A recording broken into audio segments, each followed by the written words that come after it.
and your family. Call 396-5555. Jacksonville. Now, get ready to spend the next 2 hours with our three sports-loving ladies. Mia O'Brien, Lauren Brooks, and Taylor Dahl. This is Helmets and Heels on 1010XL. Show me what you got, pretty lady. At 9:41 a.m. this morning, the Jaguars released wide receiver Gabe Davis. I feel like it should have been 9:04 a.m. Yeah. Can we get these things to align?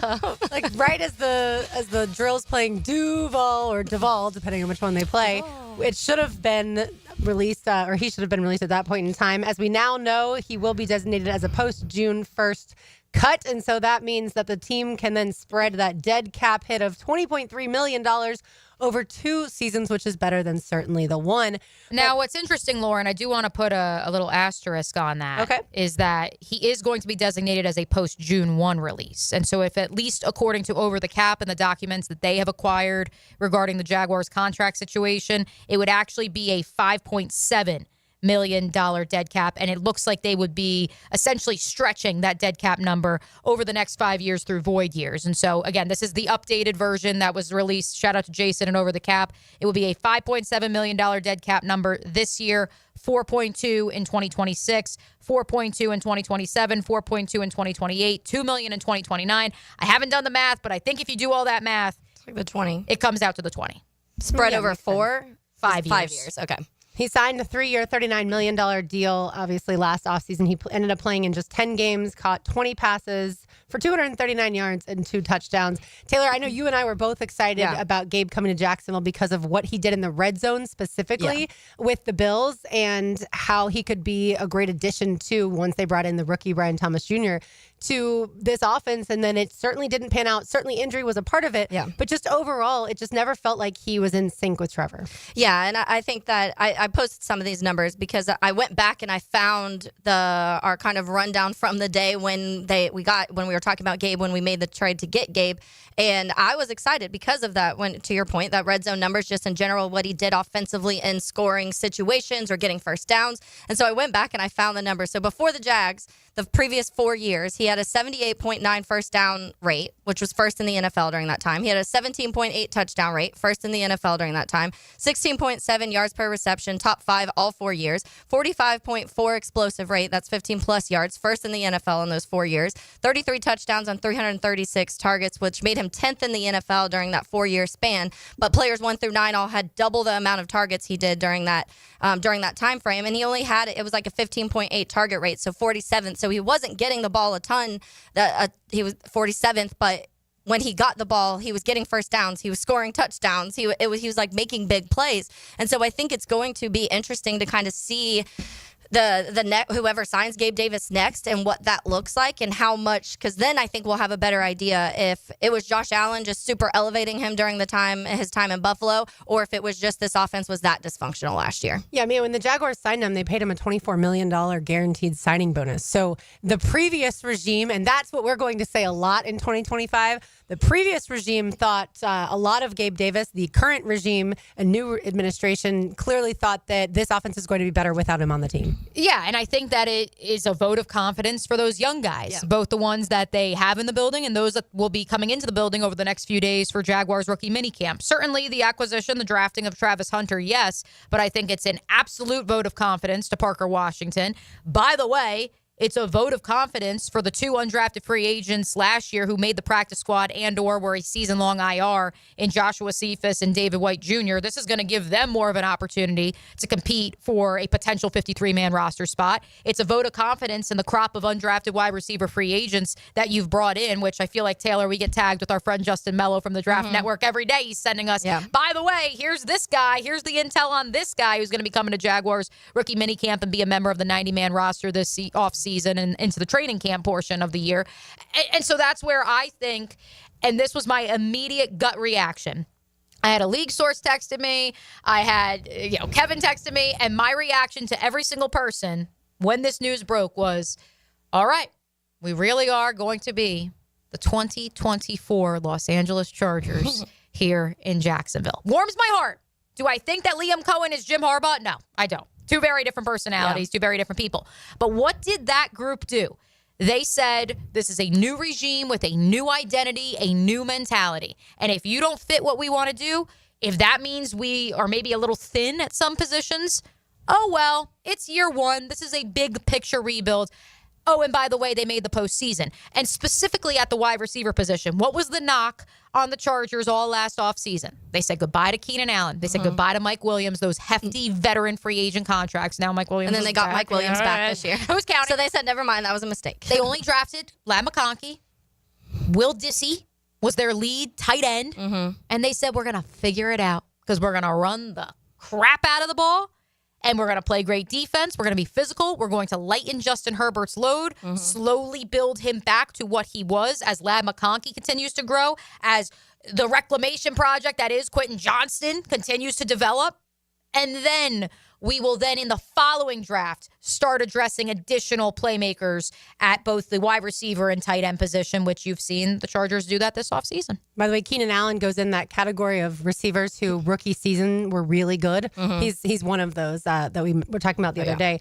Look, yesterday I was listening to the Frangie show, and I've told y'all this before. Part of our job is to talk a lot. The other part of our job is to listen a lot. And there are certain people now that are connected to the new regime that when they say something, my ears perk up. Pete Prisco, some people laughed at this. Pete Prisco said he thinks Fred Johnson will compete and maybe even start at left tackle. I'm not going to laugh at that because I think Prisco is connected enough that if he believes that, then I think that is certainly a possibility. Frank said on his show yesterday he would not be surprised if there are guys on this roster that will not be on the roster when the season starts. I didn't know who he was maybe referring to, and he said he didn't have intel. He just wouldn't be surprised. As soon as the news came out this morning, my first reaction was, well, Frank knew something was in the works because this is a move that a team makes when they are 100% sure that they are better off without that player. Well, and that's I don't even know if he was talking about Gabe. He could have been talking about any host of guys. I think it could be just you're talking about what we've seen already in the start of James Gladstone and Liam Cohen era here in Jacksonville, because that's what they've done right away is they've came in and they've said, nope, you're not working, Evan. Peace. You're not working, Chris. Sorry, Mitch Morse, who also he tweeted about the Gabe Davis, what happened today with Gabe Davis, and he was like, he's a great locker room, great person, we'll never understand this. And so you're going to see kind of both sides of that. And Brian Thomas Jr. spoke on how much Gabe Davis meant to him in the locker room when it came to just like learning the playbook and learning the NFL and stuff like that. And so now Brian Thomas Jr. had multiple guys who he kind of was learning from this last year in that world, and they're all gone now. So that also is giving a lot of faith into what they feel Brian Thomas Jr. can do, because everybody that was kind of his people that helped mold him in year one are no longer here. And so, but I do think that Gladstone's been very, very, without having to be vocal, very obvious that he did not like this roster this last year. And that's fine to me because they won 4 games and there was a lot of things that just were very bad and couldn't go right. And some of that's coaching, some of that was other things. And when we go to offensively, when you talk about Gabe Davis, how much it just the scheme too, because you go back to how they used him in Buffalo, and they just didn't do that with him here. So I do think that there was a combination of a lot of things that weren't going right here in Jacksonville, and it looks like James Gladstone is just slowly but surely plucking all of those things away of the kind of sore spots that were bleeding through everything. We, of course, invite you guys to join in the conversation, which so many of you already have on the text line designed by Lifetime Enclosures at 904-641-1010, as well as the YouTube chat line. Wanted to read a couple of these as we continue this conversation regarding the Jaguars releasing Gabe Davis. From our friend Derek in Indiana, I think cutting Gabe says 2 things. Travis Hunter is wide receiver 2. Without question, the front office trusts a rookie more than Gabe, akin to what you were just saying, Taylor. And I don't know if that's for sure exactly what happened, because I don't think Gabe Davis was wide receiver 2. That's the only bone I would. I have a thought on that. We'll circle back to it. And then the other point from Derek, a new age in Jax, you will not be on this team if you do not produce, no matter the contract. I think, and I actually said this on South Florida radio this morning when I did my call-in, like I actually think, and we know that they are higher on De'Ami Brown than perhaps most of the league. And I thought the presence of De'Ami Brown and Gabe Davis creates the glide path for Travis Hunter. Now you only have De'Ami Brown there, but it still creates a little bit of a, hey, you don't have to be Ladd McConkey last year in LA, where if he wasn't producing, they literally had nothing out of that room because you had someone who had one of the worst rookie seasons in terms of drop rate in the NFL's history. So that's number one. But number 2, the argument for getting rid of Gabe, and to your point, Lauren, why he wasn't wide receiver 2, or rather, well, this is part of why they had to release him. If you're wide receiver 4 or wide receiver 5, you have to play special teams. Mm-hmm. Gabe Davis isn't playing special teams. And so is he your third option? Clearly they like De'Ami Brown. Clearly they like Travis Hunter. And where does that leave Gabe Davis? Yeah, I think Travis Hunter is wide receiver 2 at this point in time. I'm just saying that releasing Gabe does not automatically put Travis Hunter in that position. I think certainly he still has to earn it, because that's another thing that this regime has communicated to us is everyone is going to have to earn it. Spot. So if you look at last year when the 2024 season started, you look at the offense, 7 players have changed as far as starters from 2024 to 2025 already. There may be an 8th if the left guard changes from Ezra Cleveland to Wyatt Milam.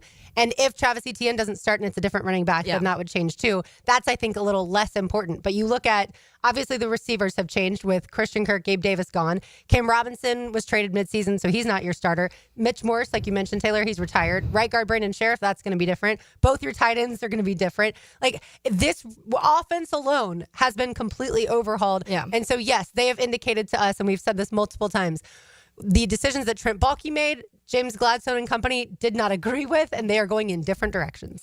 Yeah, and I think you have to look at that as a positive. Now, they have to hit on these people, too, because in a year we could be like, they made all of these moves and what worked, And so there's still that next part of it. But to me, and this goes back to, what was that? Was it Cowherd that we played the clip from where he was talking about, this is what losing organizations do. No, what losing organizations do is nothing. And the same thing over and over again. And that's what Trent Baalke and former regimes did. It was, you would have a good season and they would get kind of stagnant and do nothing that following season. Then they would have to catch up because they wouldn't do anything. And that's exactly what happened between 2022 and 2023. They said, oh, look, we made this miracle run at the end and made the playoffs and beat the Chargers, so we're good. And then they really didn't do anything that offseason. And then it all caught up that next season, because the one thing about the NFL is it's forever changing. And every single year, even the good teams are adding and subtracting and trying to get better consistently, because that's what happens when teams have film on you and they start figuring things out. You can't just come back with the same exact team and expect it to work the same exact way,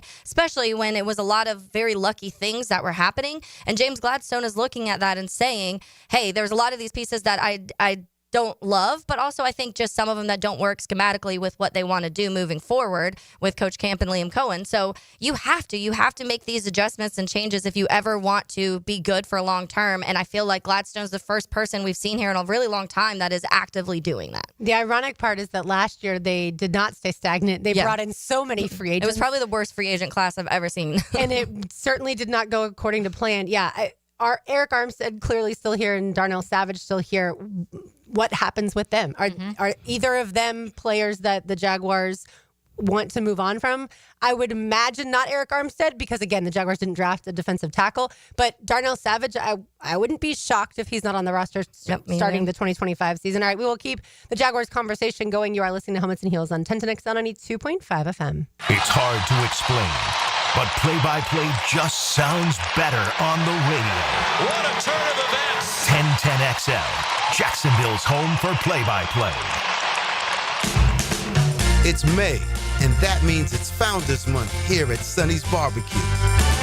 Every Wednesday, we're celebrating with $7 pork big deal served with a sidekick and a drink, or one of our pork and rib combos for just $11. It's our way of saying thanks for letting us be your local pitmasters. So stop in for great deals on the Q you crave. Founders Month specials at Sonny's Barbecue. Local pitmasters since '68.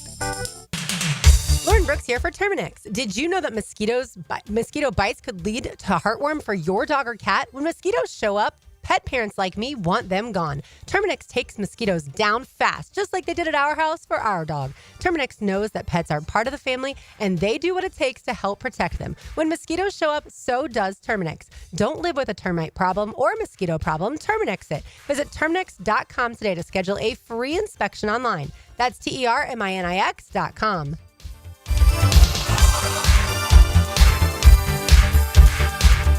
Hi, I'm Sean Monahan from Monahan Jewelers in Atlantic Beach. Since 1977, we've been Jacksonville's local family jeweler, and this Mother's Day, we'd like to help you celebrate Mom with up to 40% off our entire inventory. GIA-certified natural diamonds and lab-grown diamonds, beautiful colored gemstones, designer brands, custom jewelry design, and Monahan Jewelers offers interest-free financing on any purchase, so get something special with a payment you can afford. Come celebrate Mom with fine jewelry at up to 40% off at Monahan Jewelers in Atlantic Beach. Kingfish Pest Control Wednesday. Helmets and heels. Hey Jacksonville, Lauren Brooks here for Big Chief Tire. If you need new tires, Big Chief has affordable options to fit every budget and every vehicle. Their team of experts will help you find the right tires and make sure they're installed quickly so you can get back on the road. Don't wait. Visit WeKeepJacksRollin.com or call 904-932-0950 to schedule your appointment and explore their great tire deals. Big Chief Tire keeps Jacks rolling. Been in a car crash? I'm local attorney Rick Alexander, and I've made it our mission at the Alexander Law Practice to listen to you so I can fight for the best possible result for you. I've been practicing over 30 years, and our team focuses on guiding you through the entire process. And because fees and reimbursement costs come out at the end of the case, I will never ask you to come out of pocket. For a free review, call 904-400-6600 or log on to alexanderlawpractice.com, Jacksonville. We know Mom is special. The best defense is a good offense. Let 1010XL help you with gift ideas for Mom. From Beaches Dermatology, Sawgrass Marriott Spa, and Kuhn Flowers. Go to 1010XL.com. The best golfing weather is upon us, and Hidden Hills Golf Club invites you to enjoy your next round of golf with us. Our welcoming atmosphere and love for golf keep our friends coming back. Check us out at hiddenhillsgc.com. You'll be glad you did.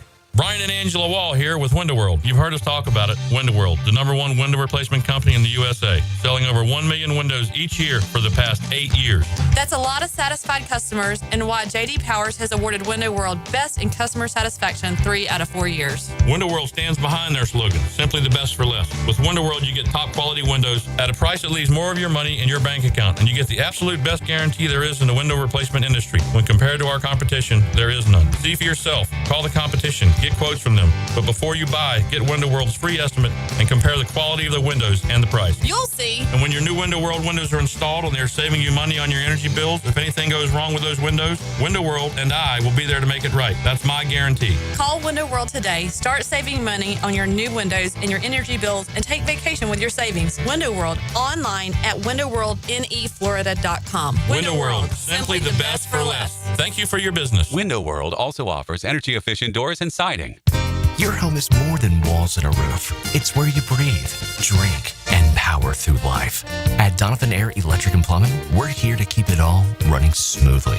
From clean, cool air to clean water, reliable power to expert plumbing, we do it all. For over 35 years, families have trusted Donovan to make their homes healthier, safer, and more comfortable.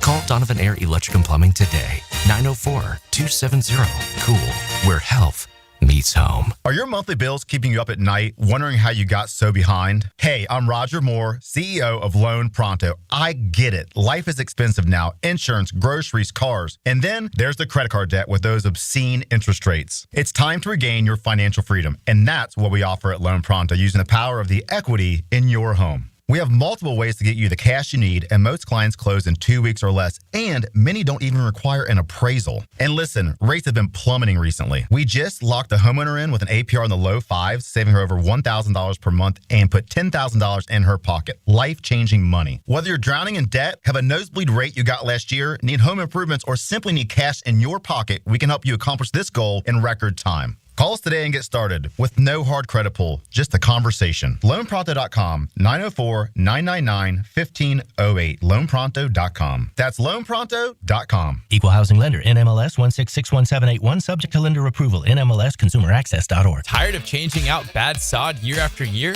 Get it done right with Roundtree Sod. Big or small, they have it, and always supplied farm fresh. For a lush, legendary green lawn, call 7414-SOD for a free estimate. 7414-SOD. 1010XL is presented by Farah & Farah, exclusive injury law firm of the Jacksonville Jaguars. Protecting you and your family. Call 396-5555. Jacksonville.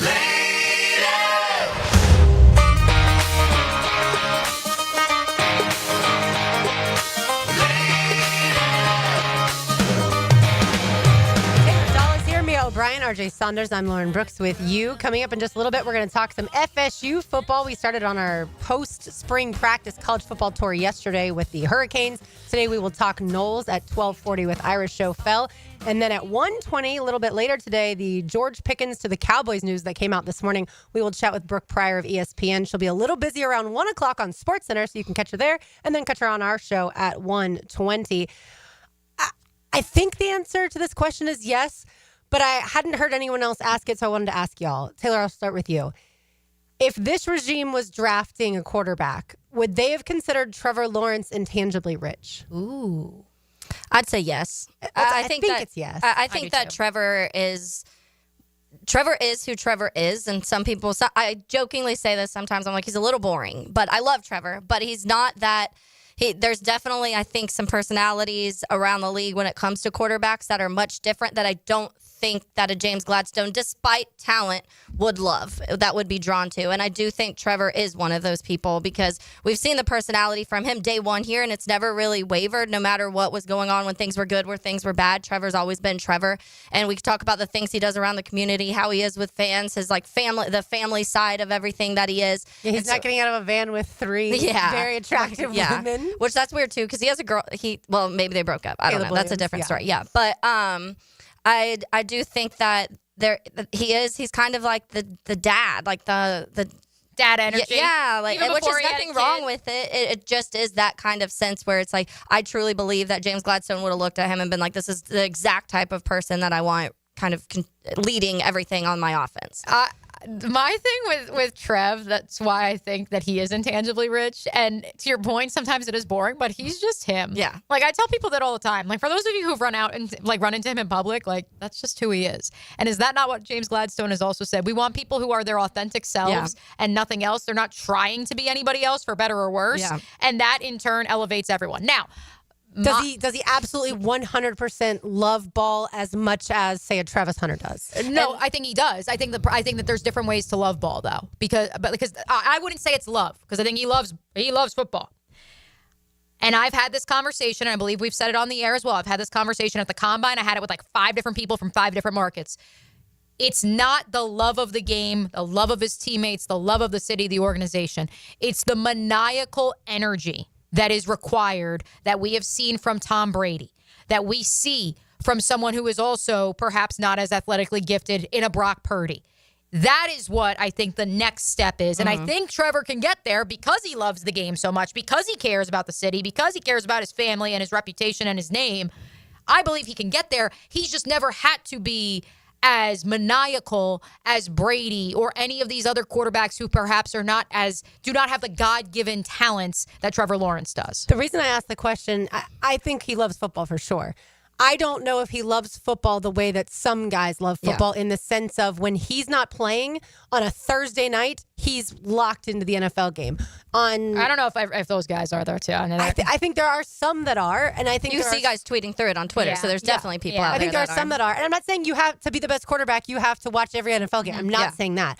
I'm just saying I wonder if to the level that you have to be that maniacal. I think that's part of intangibly rich. Is you will do whatever it takes to win. That is the bottom line. And that side of it is interesting because we've had that conversation on here a lot. And I think Trevor loves football. I don't think he's obsessed with football. And that when I've talked to coaches say quarterbacks need to be obsessed. The best of the best are obsessed with the game and perfecting every little thing. And I think Trevor, when it comes to himself, when it comes being a good quarterback, is that type of guy. But I do think there is a level where it kind of wavers off for him compared to some quarterbacks in the league. But I also think there's other quarterbacks in the league that aren't obsessed either, and they still can play good football, because I think with the right surroundings and the right ecosystem, you can flourish despite that. Because I think there's some guys that there's the ones that are just a whole different level, and that's just you're gonna go through some of those. When I would say Patrick Mahomes is in that world of like, it's just football's that next tier for him personally. And then there's some other guys to me, like, I don't know if I would say a Matthew Stafford is absolutely obsessed with football. I think Matthew Stafford is naturally really good and he has fun and he loves football, but I don't know if he's one of those ones that when he's not playing that he's completely engulfed in everything too. And this comes from time in Detroit too, talking to a lot of Detroit reporters during that time, and that was some of the comments they made. Like, the reason we're only getting here with Matthew Stafford is because he doesn't have that next level obsession with football. And this isn't criticizing players for having families, because Mahomes has 3 kids and he's still able, obviously married with 3 kids, still able to be able to make it to the Super Bowl again this year. Matthew Stafford has won a Super Bowl, has 4 kids with his wife, Kelly. So I don't like when I see people criticize Trevor, like, oh, spend less time with family, more time on football. Like, it's not that. It's just the situational part. The more football you watch, the more you understand what to do in certain situations. And so that's part of the area where we've criticized Trevor is in certain moments, he whatever you do, don't turn the ball over in that moment. And then there are turnovers. Or whatever you do, don't throw the ball out of bounds or don't run out of bounds because the clock's ticking, right? Like, those little things that's when we've been like, well, if he spends the time that he needs to in the film room, then maybe he would understand. Or outside of the building, just watching it on your own. Yeah. That's what leads to that kind of stuff. As Liam Cohen would say, situational masters. Right. Mm-hmm. That's where he needs to take him. That's that next level. Yeah. And that's why the question I pondered, because Trevor's a phenomenal human being. Yes. All 3 of us just flat out said that. Whether you want to call him boring or just, a guy that has always done the right thing since he's been in the spotlight, whatever way you want to determine it or phrase it, he's a great human being. Is he going to be the quarterback that gets the Jacksonville Jaguars to win a Super Bowl?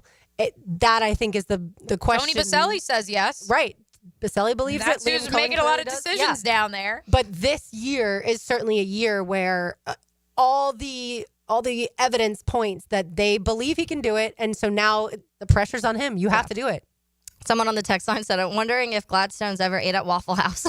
Someone on the text line also said they can confirm that Trevor is tangibly rich. Yeah. So well said there. Yeah, his wife Marissa posted some pictures the other day of their family, and she put the rich life. And I was like, I don't think she meant rich as in cash money, but certainly that does apply. All right, let's get it to some FSU football. On the other side, we will check in with Irish O'Fell from warchant.com. You are listening to Helmets and Heels on 1010X on 92.5 FM. He's our high school sports muscle, Stop calling your arms guns. Ryan the Hacker Green. We're going to do something different. Hacker After Dark. A little more down to earth. Right after Rick Ballou. Evenings on 1010XL. Hey, Jacksonville, I'm sure by now you've seen our bright green GFL trucks and containers throughout the greater Jacksonville area. We are an industry leader in solid waste and would love the opportunity to earn your business. We are committed to customer service, reliability, and have unwavering focus on safety. Whether commercial or construction, let us haul your waste away. Call 904-760-5880 to get a quote today. GFL, green for life. Lauren Brooks here. It's the Cruise and a Summer event at Hodges Mazda at the Avenues. For a limited time, get up to $5,000 off a new 2024 Mazda CX-50 Preferred and receive a free 5-day cruise for 2 with your purchase. With off-road capability and this special offer, your summer adventure starts now. Hurry, 2024 Mazda CX-50 Preferred models are in limited supply at Hodges Mazda. Offer valid on new 2024 Mazda CX-50 Preferred only. MSRP $32,564. Must trade in a vehicle and finance through dealer to qualify for your discount. Cruise and vehicle availability limited. Travel, taxes, and fees additional. See dealer for details.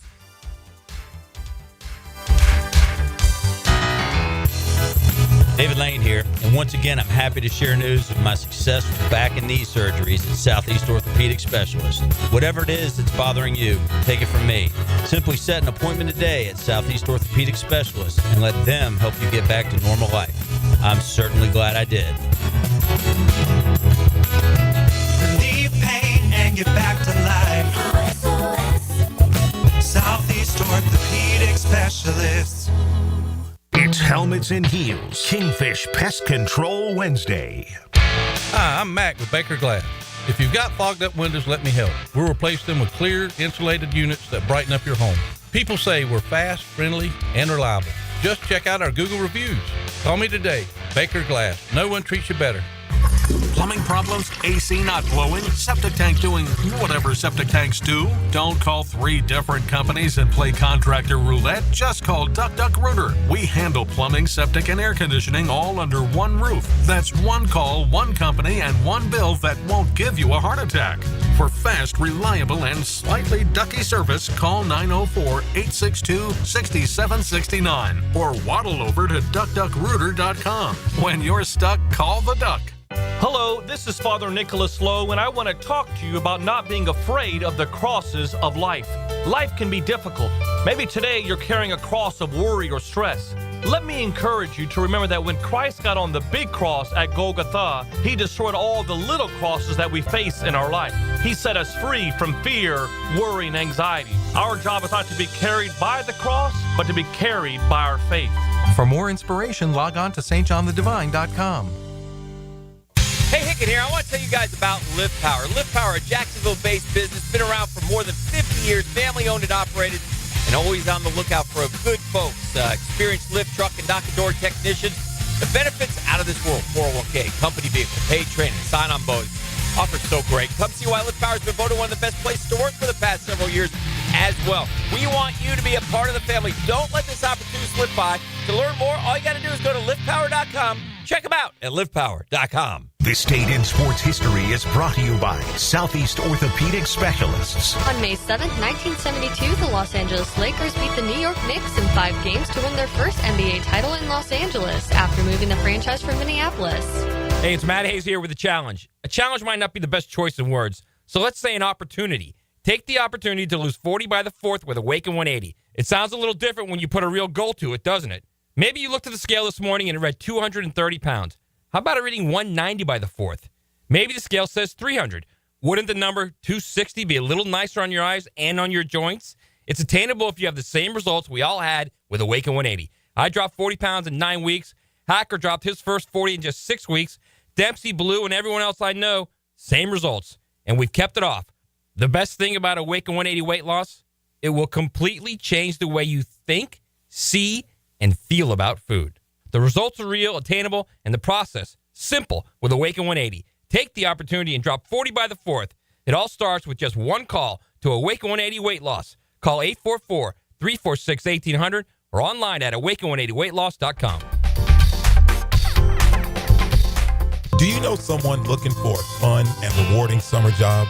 Join the YMCA team, gain valuable experience, and make a difference in kids' lives. Turn your passion for this community into a fulfilling career at the First Coast YMCA. Now hiring camp counselors, lifeguards, childcare leaders, and membership experience team. Every single person on the dedicated YMCA staff plays a role in making the Y a welcoming and vital resource for our community. Find your career at the Y at fcymca.org. Equal opportunity employer. Daly's Dash is not only your Jaguars game day stop, but a great place to grab a meal any day of the week. To honor the Jags and the fans, we've crafted the Duval Sub. The Duval comes with freshly sliced turkey, ham, melted cheddar, and habanero jack cheese, topped with crisp lettuce, fresh tomatoes, and a double portion of our secret sauce, all served on a fresh roll. Come by your local's Daly's Dash today to get your delicious Duval Sub. Daly's is the official convenience store sponsor of the Jacksonville Jaguars. David here with Royal Pest Services. Man, don't let your yard be torn up by that heavy aeration machine this spring. Visit RoyalPestServices.com to learn more about our granular aeration. Broadcast throughout the tree and shrubs to break up that compacted soil. Visit RoyalPestServices.com. 1010XL is presented by Farah and Farah, exclusive injury law firm of the Jacksonville Jaguars. Protecting you and your family. Call 396-5555. Jacksonville. Now, another great guest on the Checkmate Coatings phone line. Hello. Your floor's missing piece.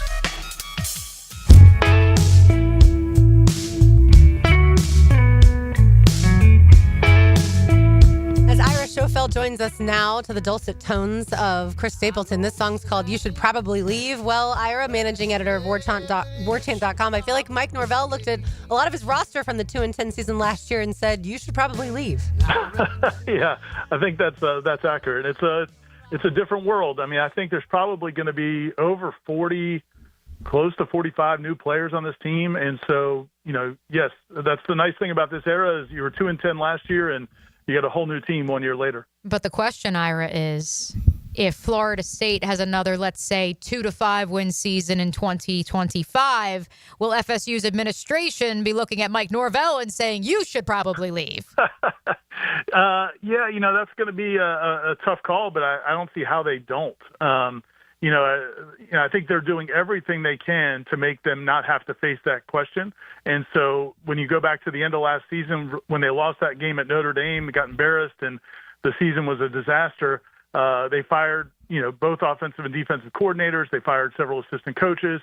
As we said, they've overhauled the roster. They're throwing all the money they can at this problem to try to avoid having to face that reality, because we all know if they had fired him after last season, the buyout was $60 million.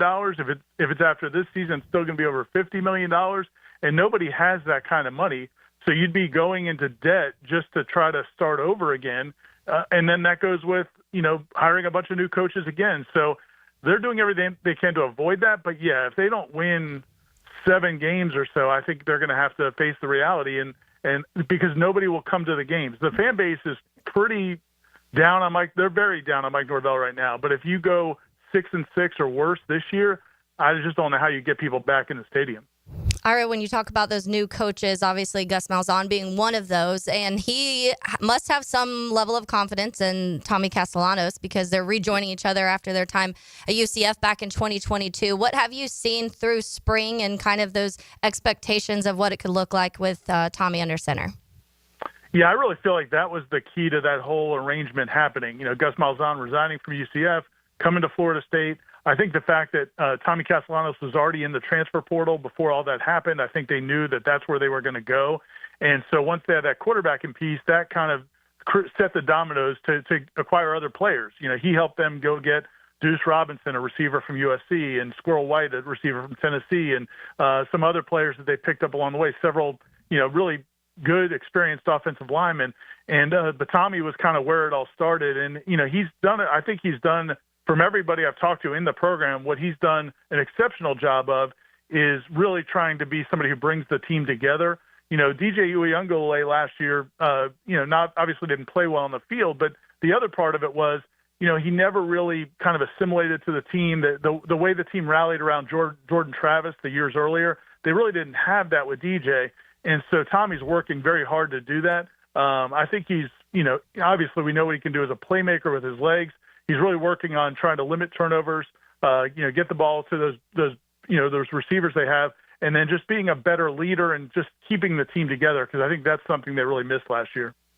Ira, isn't it difficult for a coach to strike a balance of bringing in the true freshmen, these guys from high school, and encouraging them to stay with your program and develop them and pour into them, while then also kind of telling them, well, you're not going to start for a while because I'm going to bring in all these transfer guys, and that's who's really going to start?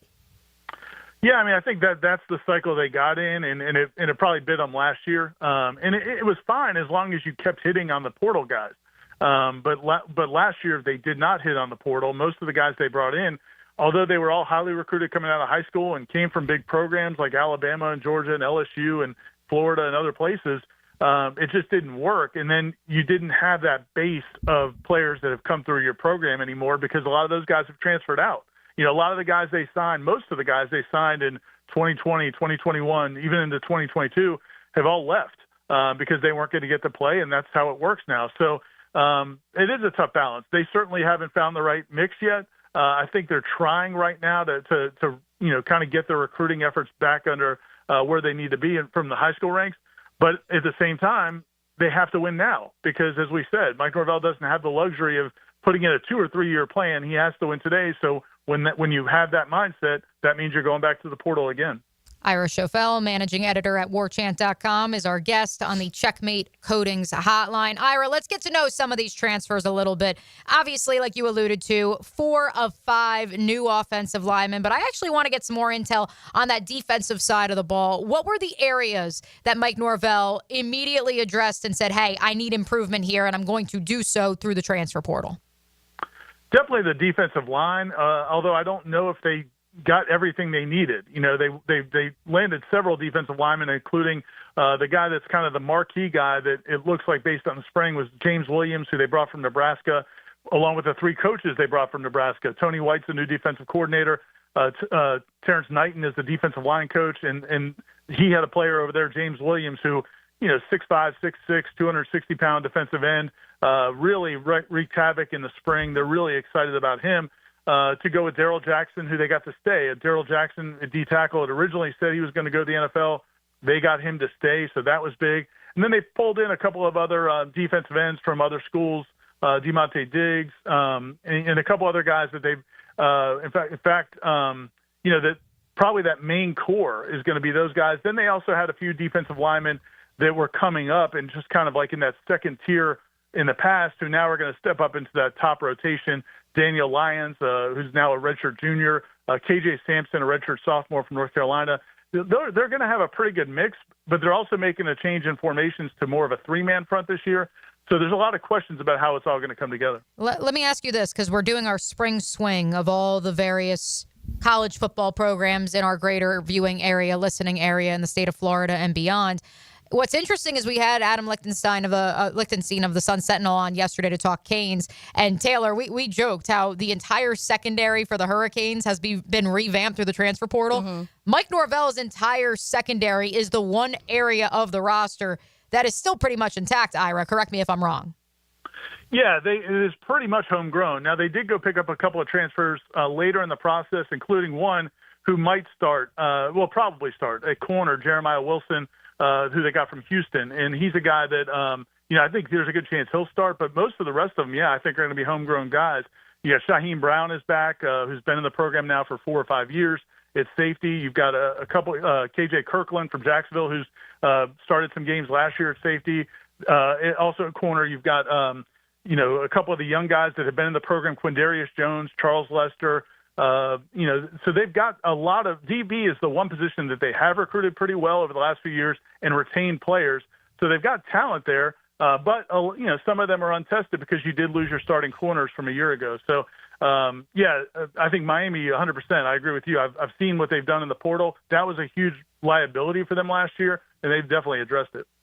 All right, we talked about Gus Malzahn and the Tommy Castellanos connection, but he also brought in, you mentioned Deuce being the wide receiver bringing in. He also brought in Coach Hand to kind of help when it comes to that offensive line. How much do you think that Mike Norvell is leaning on him to try and get this run game and offensive line fixed and going of kind of the expectations of what was supposed to be last year? Yeah, I mean, that was really the key to everything falling apart, in my opinion. They really thought they were going to be able to run the football last year. They had a bunch of older offensive linemen, including some guys who, they thought had played well. I think what they realized in hindsight, maybe they should have had more foresight, was that, Jordan Travis's elusiveness and the threat he posed as a runner really affected the way teams defended Florida State. So even if he wasn't running the ball, it really helped get teams to back off a little bit and not get too far upfield. And then last year, when you switched to DJ Uyunglele, who's not as mobile, teams really just teed off on the running game, and then they didn't have any fear of FSU's receivers. So then they would walk up on the receivers. So there was just nowhere to go for that offense. Well, that was priority number one this year, was really getting that running game going. You guys mentioned the 4 transfer offensive linemen. You bring in Gus Malzahn, who wants to run the football. He makes no bones about it. That's going to be, I'm not going to say 60-40 run to pass, but it might be close to that. They've also, they went and got a big-time high school recruited running back, Usman Kromah, who had been committed to Georgia. They flipped him at the last minute. I think he's going to be a big factor. And then they just signed an Oklahoma transfer, Gavin Sawchuk, at running back as well, who had, 750, 800 yards a couple of years ago. So, yeah, they have to get the running game going to have a chance to, start hitting those plays down the field. You mentioned Terrence Knighton. He used to play for the Jaguars, as I'm sure you know, yes. Nicknamed Pot Roast, which, in case you didn't know that part. But I want to talk about the tight end who started at Florida State, played 4 years there, or 3 years there, then left for Arizona State and Marcuston Douglas, and now is back at Florida State. Like, this might be the craziest the transfer portal has ever been. Not only is he back at Florida State, but then at the end of spring practice, he put on social media that he was going to go back in the portal again, but then changed his mind again. And so, Marquison's, decision making isn't. He's not a man of. He's going to mull things over, I guess. But he went to Arizona State. Kenny Dillingham, who had been the offensive coordinator here when Marquison first started at Florida State. I think there was some attraction to maybe go there and see how things would work. And he didn't emerge as a key guy on that team, even though they had a great season. He wasn't one of the top guys. So he comes back to Florida State. They're thrilled to have him. He's a big dude, 250, 260 pounds, pretty athletic for his size. But, when he was here the last time, he had ballooned up to, 275, 280 pounds, and they wanted to get his weight down. He did that in the spring, And, I think they're going to be a factor. Tight end's going to be a big part of what they do this year because the receiver room probably overall isn't what it needs to be, but they really are excited about the tight ends. They've got him, Landon Thomas, and a couple other guys as well that they're really excited about. You can find Ira on X at IRASCHOFFEL. That is Ira Schofel, the WarChant.com managing editor. Ira, for our listeners who may have joined us midway through this conversation, again, remind us, you said off the top when I asked you, 6-6, that is where you believe the threshold is for Mike Norvell and a potential out or parting of ways between the two sides? Yeah, I mean, I think if they're 6-6, because you got to think about the fact they have two games that are basically guaranteed wins. They have East Texas A&M and Kent State, and those are, you got to figure those are 2 wins before the season even starts. So if you go 6-6, you're looking at 4-6 the rest of the schedule, and it's not like they play the toughest schedule in the world. I mean, there's a bunch of games in there that they need to win. You got Stanford, Virginia Tech. Some of these teams, Wake Forest, there's some of these teams that they need to win these games. So if you go 6-6 overall, I don't know how they turn recruiting around. I don't know how they get the fan base invested. As it is right now, I just think people are very, they want to know whether or not they should believe in this guy right now. 2 years ago, you're 13-0. Last year, you're 2-10. And so this year's big to show them, is there a reason to care? Is there a reason to keep buying tickets? And if you're not at least 7-5 or 8-4, I just don't know if you're giving them a reason to stay involved. And, again, that check to ask him to leave would be enormous, over $50 million. But I don't think there's any solution to make it work if they don't win at least 7 games. The fans want to know: are you 13-0, Mike Norvell, or are you 2-10, Mike Norvell? And they are entitled to know that, especially as paying fans who attend games at Doak Campbell Stadium. Real quick, as we look through the schedule, and you kind of took the words out of my mouth, Ira. Yes, Kent State, East Texas A&M in weeks 2, and then week 4 after a week 3 bye. Of course, that opener, though, do you have any intel? College game day going to be Alabama, Florida State, and give us a primer and a cap on that game. Way too early here on May the 7th. We're hoping so. That would be awesome, especially that they've announced that Lee Corso, obviously a Florida State alum, that it's going to be his final game day. So people are really hoping that that's going to be the case. But we'll see. Either way, it's going to be a huge game for Florida State because they're also unveiling the new stadium. They've gone through renovations over the last 2 years now. It's going to be a little bit smaller. They're bringing the capacity down, but a lot more suites and, premium seating, more like an NFL stadium. It should be beautiful. And it's, you're playing Alabama in the first game of the season. It's going to be awesome from an environment standpoint. I don't know that Florida State has to win that game for Mike Norvell to have a chance this season, but they have to be competitive. You can't, all the money they put in the roster, changing the coaching staff, if they just lay an egg on the season opener, I just think the fan base is going to be tough to really win back. Ira, Lee Corso might also say, not so fast, my friends, because Ohio State is playing Texas. Yes. Oh, come on. So that might be a problem. Yeah. There's the rub in the ointment. We'll see. The fly in the ointment. Well, here, it's opening Labor Day weekend, Taylor. Like, it's sometimes, August 30th. Let me look this up. We're going to workshop this live, Ira. So August 30th is a Saturday. Lauren, what day is that Ohio State-Texas game? Also August 30th. Dang it. I was hoping that Florida State had the Monday night game again. No, they do not. Listen, Ohio State gets on game day all the time. We need Florida State in there. I get it. It's just, I'm pretty sure Lee Corso has picked Brutus, the Buckeye mascot helmet, the most of any. So, those two teams might be just slightly better than Alabama FSU. He's definitely worn that one quite a bit. Ira, this is going back a little bit, but with the recent news that Jordan Travis announced he was going to medically retire, and I know we talked about it on here, what a great guy Jordan Travis was in general, but also just kind of going back to the game and how that happened against the opponent that it happened. What was the feelings when he announced that around over in Tallahassee? Yeah, I think it brought those feelings back. I think automatically we were all back into where we were at that time. I've never felt more sick just physically during a game than when we saw him go down. We saw what happened to his leg because, it's not just the fact that it really derailed their season, which was, they were going to be in the playoff if Jordan Travis was healthy, according to what the committee says. But it was also just, we knew his journey.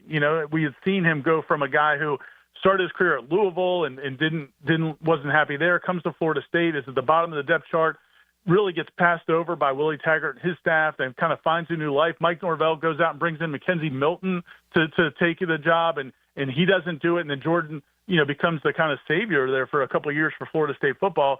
And then to see it end that way was just so heartbreaking. And I think, when we saw that there were reports a few months ago that his rehab wasn't going as well as they had hoped, we started hearing whispers that this may be what ends up happening. But once you actually see it and you see the statement he wrote, it was handwritten, and it was emotional. I think Florida State fan base, Jameis Winston and the Charlie Ward and Chris Weinke have the Heismans. Jordan doesn't have that, but there's definitely a special place in a lot of FSU fans' hearts for him because of where the program was and what he did to kind of turn it around.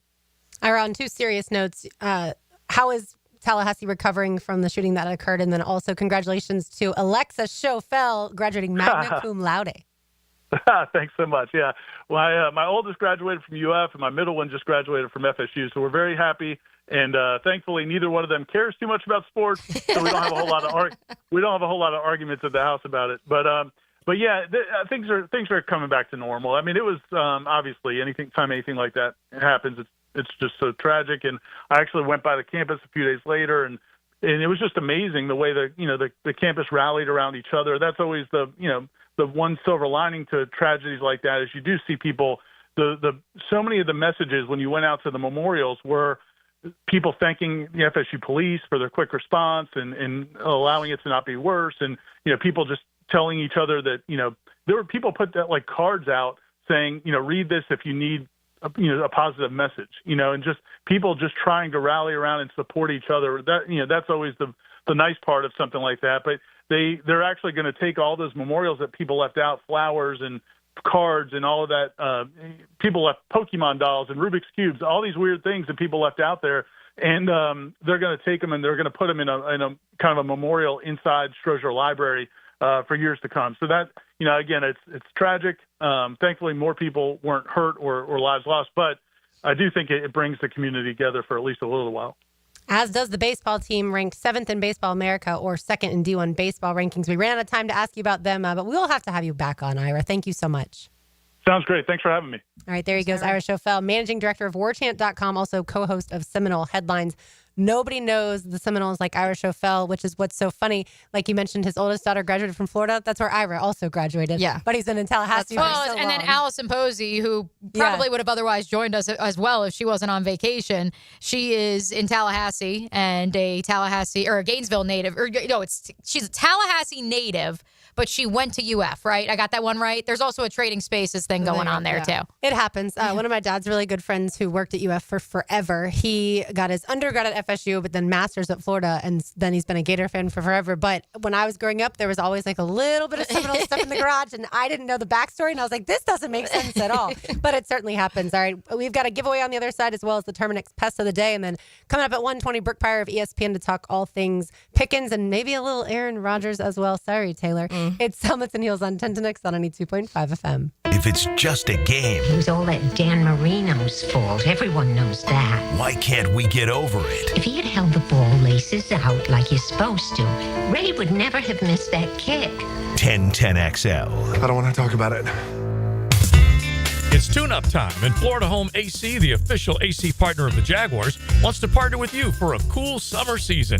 Tune up your AC unit right now so it's running at peak performance when you need it most. Just call 777-4300 and order a tune-up for just $59. Keep your unit humming at optimal level. Log on to FloridaHomeAC.com and take advantage of their savings. Keep cool with Florida Home AC. That's 777-4300. Mia here for Closets by Design. It's been a few months since they built my custom closet organization system, and I cannot say enough about how happy I am with it. As ET told me this morning, it is looking fly, too. With Mother's Day around the corner, I've also been thinking about how much energy goes into caring for everyone else and how little time we take to create spaces that care for us. That's why Closets by Design specializes in custom solutions for every lifestyle and budget, because moms deserve to feel taken care of, too. Call them to schedule your free in-home consultation and to receive 40% off plus an additional 15% off. Visit closetsbydesign.com or call today at 1-800-293-3744.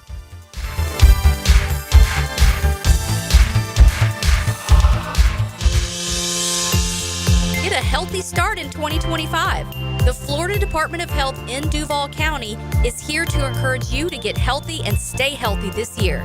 They have a dedicated team who are committed to providing quality care. The goal is to protect, promote, and improve the health of you and your family. Visit duval.floridahealth.gov to learn more about their health programs and services. That's duval.floridahealth.gov. DivorceMenOnly.com. This is Kenny Lay of Kenny Lay & Associates. Our firm specializes in representing men in family law. That's all we do. That's our only focus. We can help with all of your family law needs, such as divorce, custody, alimony, and child support. For over a decade, we have helped thousands of men with these types of issues. We even have an appellate division ready to challenge a judge's ruling. If you need a family law attorney, go to DivorceMenOnly.com. DivorceMenOnly.com. Offices, Jacksonville. Fantastic news here. Due to overwhelming response, Beers Diamonds extending their amazing earring and bracelet sale for Mother's Day. Hicken here. So now through Mother's Day, you can still save up to 40% off diamond earrings and diamond tennis bracelets. It's Beers' most ambitious offer ever, and response has been incredible. The corporate-owned big box stores can't touch these prices. Beers, locally owned, man. Say hi to the Lupos when you go over there. The freedom to give you pricing you deserve, highest quality diamond jewelry. Celebrate the mothers in your life with something they'll appreciate for decades to come. They also have special pricing on other Mother Day favorites, including colored gemstones, pearls, pendants, and fashion jewelry. Beards Diamonds, your destination for making this Mother's Day truly special. Don't miss Beards Diamonds' biggest sale ever. Up to 40% off Beards' already beatable value price. Now through Mother's Day at the Town Center. Only locally owned jeweler. It's Beards Diamonds. It's Helmets and Heels, Kingfish Pest Control Wednesday. Proud partner of the Jacksonville Jaguars. What a Guggen this will be. If you and a friend would like to play in this year's Coastal Equipment Guggen Open Golf Tournament May 19th at Hidden Hills Golf Club, text Guggen to the text line designed by Lifetime Enclosures at 641-1010 for your chance to win. He just got a hole-in-one. Score a hole-in-one and win an Atlantic Infinity SUV. ET makes a putt, you win lunch at Twin Peaks, a Chick-fil-A breakfast, and a Dandy Foods lunch. Thanks to our sponsors, Injury Care Centers, Kingfish Pest Control, and Valor Roofing. WJXL AM Jacksonville Beach. WJXL FM Jacksonville Beach. Prosser here. It's a great time to sell your home, and I got just the people to sell it for you. Spring selling season is here. Rates are down. Activity's up. Now's the best time in years to sell your home. Some homes are sitting on the market, though. Hiring an expert who can maximize your equity and minimize your hassle, that's the key. And I've been telling you who those experts are. Are you listening?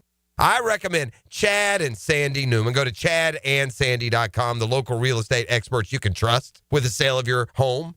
No required costly repairs. Pick your move date. There are no long-term contracts, and you can cancel at any time. So whatever problems you think you have, I've got you this promise. Chad and Sandy guarantee your home sold at an agreed-upon price and deadline, or they will buy it. There you go. Simple as that. Christopher on Anastasia Island. My home was too big for my needs. I wanted someplace smaller and easier to manage. I got multiple offers and sold in 3 days with Chad and Sandy. You can too at chadandsandy.com or 904-414-6200. Brian and Angela Wall here with Window World. By now, everyone has heard about saving money on their energy bills. There are all sorts of things you can do to cut energy costs, but most people don't think about their windows. But Window World knows that the biggest energy loss in almost every home is the windows. There is more energy loss from old builder-grade windows than just about anything else in your home. You can upgrade your heating and air, your appliances. That's good too. But before you do all that, upgrade your windows to Window World's energy-efficient windows. Window World's windows are easy to clean, energy efficient, and have the best guarantee in the business. Window World's slogan is simply the best for less, and we mean it. You get great American-made windows, and you get to keep more of your money when you buy from Window World. Need any more reasons to buy your windows from Window World? Call them today and set up your free in-home estimate, or go online to windowworldneflorida.com. Window World, simply the best for less. Thank you for your business. Window World also offers energy-efficient doors. Max Fink with your 1010XL Southeast Orthopedic Specialist local sports update, brought to you by Clay Solar Installation Partners. Some real interesting news out of Gainesville involving the Florida men's club lacrosse program. Midfielder Dylan Hess made history when he was selected in the second round of the PLL draft last night, becoming the first ever player drafted to the PLL from the Men's Club Lacrosse Association. Hess was a standout football and lacrosse player at Ponte Vedra High School before playing Division I lacrosse at Georgetown, where he was a 4-year starter and All-American short stick defensive midi. Hess transferred to Florida this past season, attempting to play football with his final year of eligibility. Things did not work out on the gridiron, so Hess joined the men's club lacrosse program, as the Gators do not have an NCAA men's team. After another monster year, Hess will continue his career amongst the world's best, playing for the PLL's Philadelphia Water Dogs. It's 88 degrees at 12:59. Time and temp brought to you by Bueller Air and Plumbing. Stay cooler with Bueller. 1010XL is presented by Farah & Farah, exclusive injury law firm of the Jacksonville Jaguars. Protecting you and your family. Call 396-5555. Jacksonville. Come over here, sit next to me.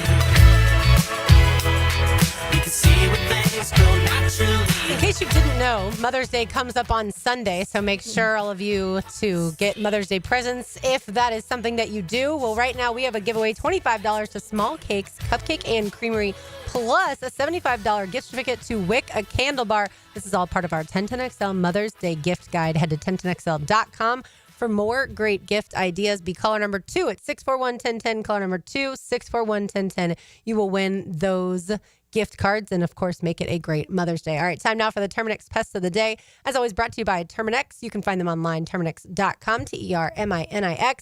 When we had any sort of pest issues, they've been out to the house. We wanted to make sure that Keaton didn't get mosquitoes or heartworm from mosquito bites. And so he also can't have, any sort of type of medicine to prevent that. So we want to make sure that Terminix comes out and takes care of all of that stuff. So you can find them online, like I said, Terminix.com. Today's Terminix Pest of the Day. Don't believe every headline that you read. I think most of us in 2025 know that to be true. But yesterday, this headline came out. Florida cornerback Dijon Johnson was arrested Friday night in Tampa on multiple charges, including third-degree felony possession of a controlled substance.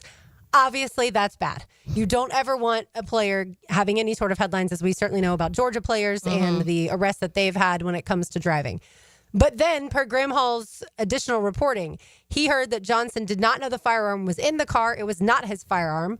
A source close to Johnson says the controlled substance was actually creatine packets. If that's the case, he would expect the most significant charge to be dropped. So, yes, the headline looks horrendous. He also did have cannabis in the car.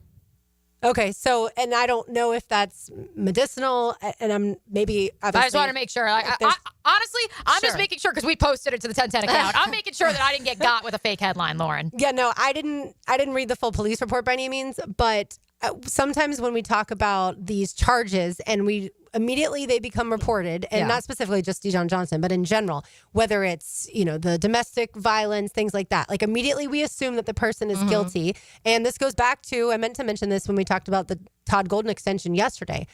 Todd Golden, we all thought might get fired because of the allegations that were against him by a former student athlete at the University of Florida. And then some people, wanted him fired right away, even Gator fans. Sometimes you just have to wait a little bit and do more due diligence, or the school does in that situation, and the school certainly in the Dijon Johnson situation too. Do more due diligence and wait until there are more facts presented, because you will always have the headlines of the allegations, but until the charges actually go through and the conviction goes through, that's when you can say, okay, I deem this person guilty. Yeah, and it's hard, and especially with the ones that, because obviously we see guys still playing in the NFL that probably should not be playing in the NFL for various reasons. And so that's where the frustration comes in. And some people are like, if there's anything, they just want to attack because there's been other circumstances ignored. But it is it's a very gray area, and it's really hard to say what is right and what is wrong. But I do think that patience has to come into this. But I do think that the NFL in certain times is not right when it comes to the way they find certain things. And I get it, they have their rule book. I don't know why a domestic violence or something like that wouldn't be starting to put into some of these contracts, because to me that is, you shouldn't have somebody playing who has been convicted of some of those things, or murder. But I think that when you go through some of these topics, it's just there's so many gray areas, and we've seen it time after time where someone is a Todd Golden situation. It happened to Patrick Kane with the Blackhawks, where it turns into madness initially, and then things come out and it looks like it wasn't anything close to what it seemed like in the beginning. But now that's months and months of time that has been distraction and other things going on. Their name's been dragged through the mud. Yeah, and then some people never go back and learn actually what really happened either. So forever that becomes a thing where it's like, oh, well, Todd Golden did this. Well, go back and actually see the end result of things. And when you put those headlines out that way, that is going to be what sticks in people's heads more than when things are resolved or solved or whatever, if charges do come to it. Yeah, and we found out yesterday that the Ravens released Justin Tucker and said that it was strictly a football decision after they drafted a kicker. I don't know that I believe that it's a strictly football decision. I don't believe you. Yeah, I mean, he didn't play as well. He didn't kick as well last year as normal. But also, there are those 16 different allegations against him currently, too. So I feel like the Ravens really just wanted to wash their hands of it. Yeah. But they didn't want to specifically say anything because you have to wait till the case goes all the way through. Yeah, I think in their situation, they kind of got lucky that he sucked last year, honestly, because if not, I don't think they would have cut him. If Justin Tucker was right now, not saying eventually, once things come out, obviously you would have to, or once it's finalized. But at this point, where I don't think they would have made that move right now if we saw the Justin Tucker we did from 4 years ago, where he was the best kicker we've seen in NFL history. I don't think they would have done that right now. They got a little lucky because they were like, well, he sucked, so we can kind of make it look like it's a football thing. But if they would have cut him right now and he played well, then everybody would have known it was for other reasons. Long way to go.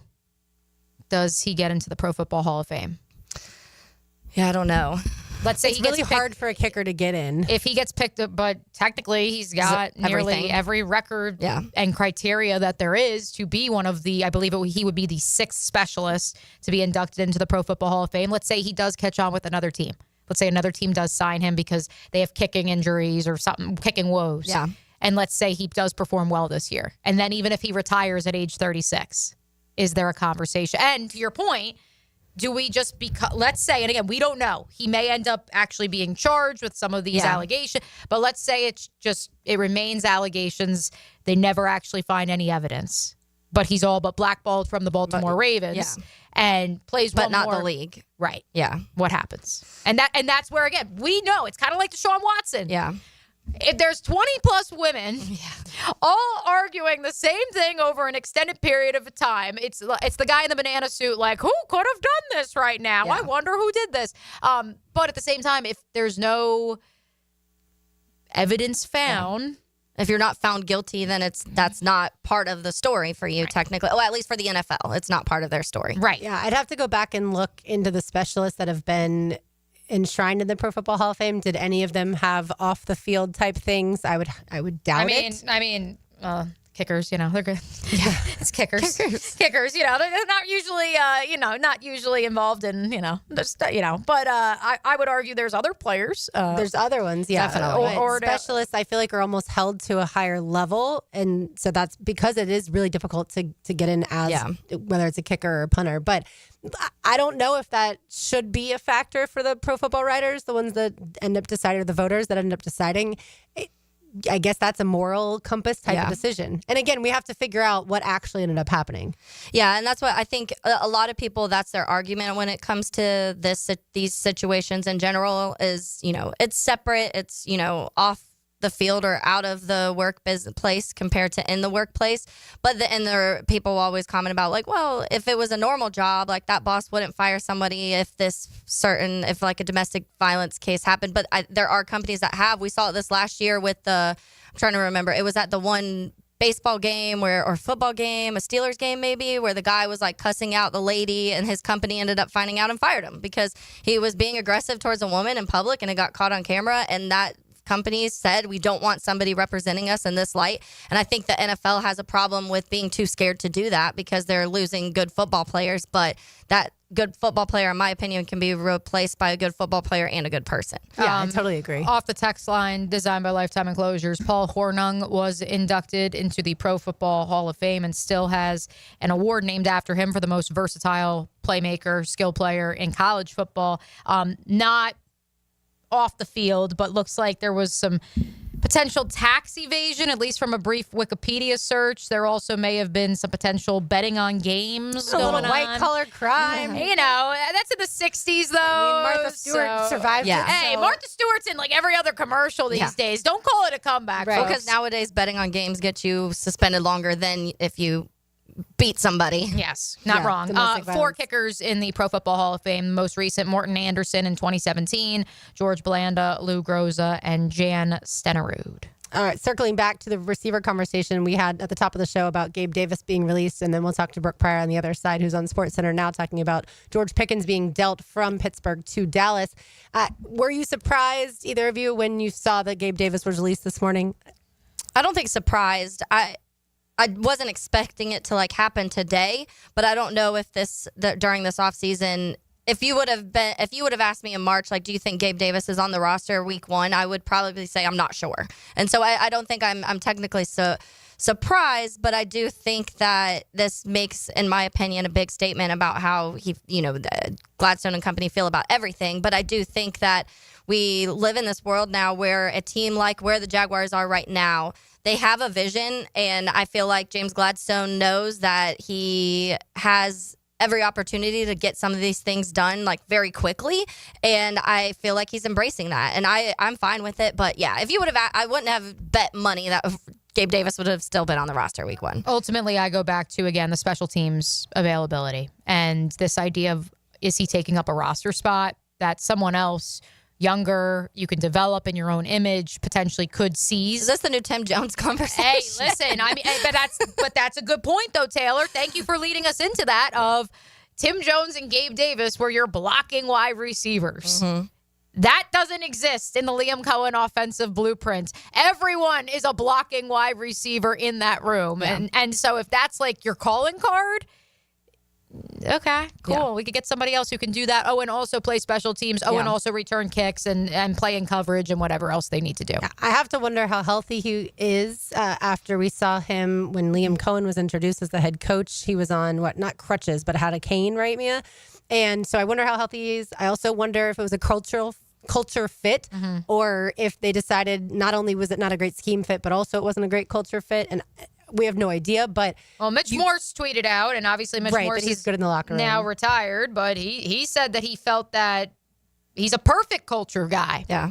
And Brian Thomas, I mentioned that at the top of the show, has mentioned how big Gabe Davis was to him in his rookie season. And not technically, that's the thing that a box score is never going to tell you, what these relationships they have inside the locker room and how people, when it comes to the leadership and the experience in the NFL, what they can bring to some of these rookies. And maybe we can joke all we want about Gabe not being able to catch passes and it looking kind of rough last year, but we will never know what he meant for Brian Thomas Jr. in the sense of just getting him acclimated into the NFL and how, and apparently he specifically said his name.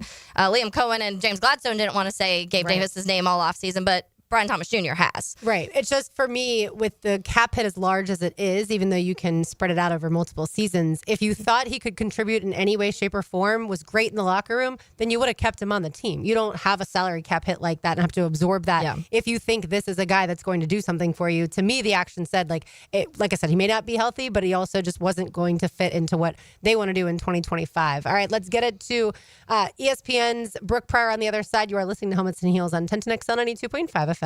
1010XL takes you behind the microphone. Well, we're still partners. Dan Hicken and Jeff Prosser. There is no way you are getting out of this partnership. They are The Drill. Okay. Mornings on 1010XL. This Mother's Day, be direct. Tell mom she shines without saying a word.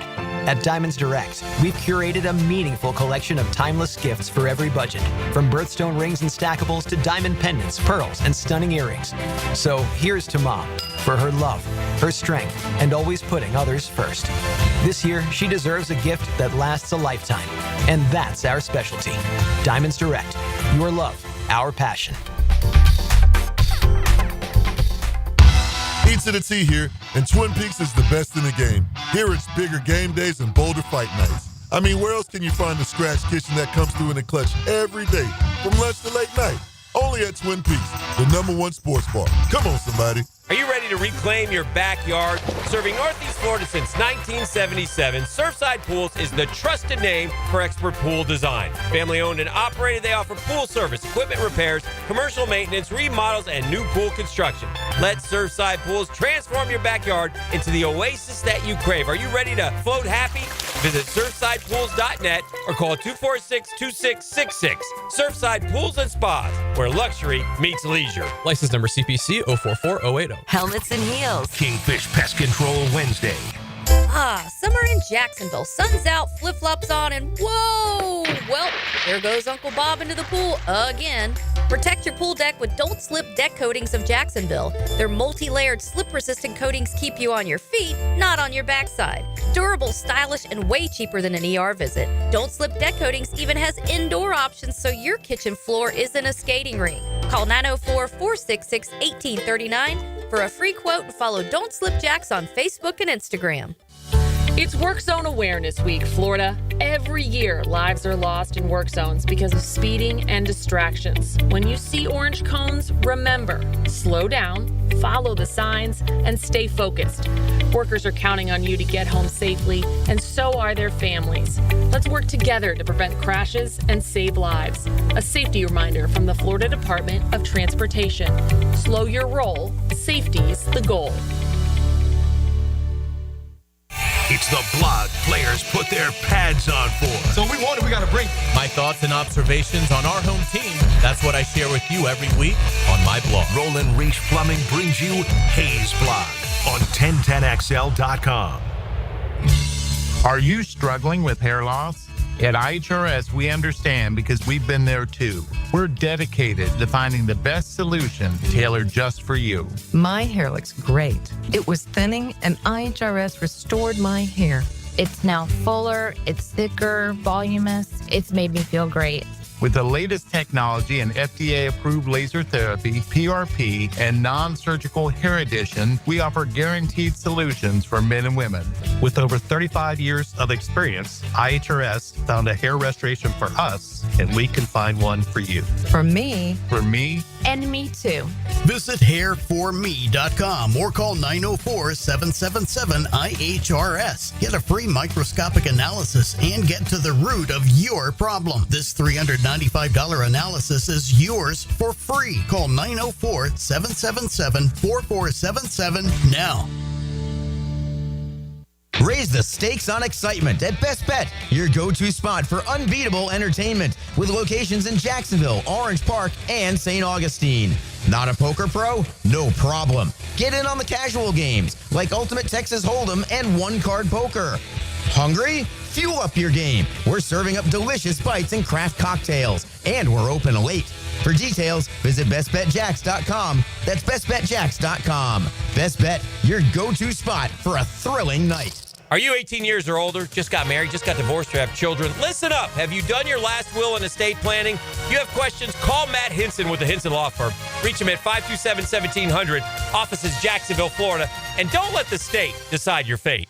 Are your monthly bills keeping you up at night, worried about your finances in these crazy times? Hey, it's Prosser here. And if you're like most people, you've racked up a sizable amount on your credit cards, and the monthly payment is not making a dent in it. It's time to call Loan Pronto. If you own a home, you have a super easy way to get tens or even hundreds of thousands in cash. Loan Pronto has lots of options for helping you tap into the equity in your home and get the cash you need to get back on solid footing. Most homeowners who do this end up wiping out all their credit card debt and cutting their monthly expenses by $1,000. Look, you didn't mean to end up here, but you don't have to keep stressing out about money. Call Loan Pronto for fast debt relief now. 904-999-1508. That's the number to Loan Pronto. Or you can also go to loanpronto.com. That's 904-999-1508 or loanpronto.com. Equal housing lender, NMLS 1661781, subject to lender approval, NMLSconsumeraccess.org.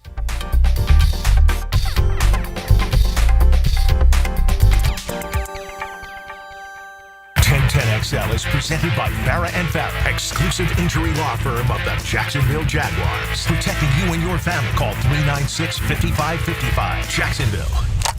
Now, another great guest on the Checkmate Coatings phone line. Hello. Your floor's missing piece. I'm good on the side. Insiders. I'm Lauren Brooks with you, and now we are joined by ESPN's Brooke Pryor, fresh off of Sports Center. Brooke, how exactly did you find out about the news that the Cowboys were trading for George Pickens? Well, I learned that my Do Not Disturb works really, really well. Love that. So well, in fact, that I woke up to, 12 missed calls, at least as many text messages. And it's my own fault because when I went to bed last night, there had been some smoke that something might be happening.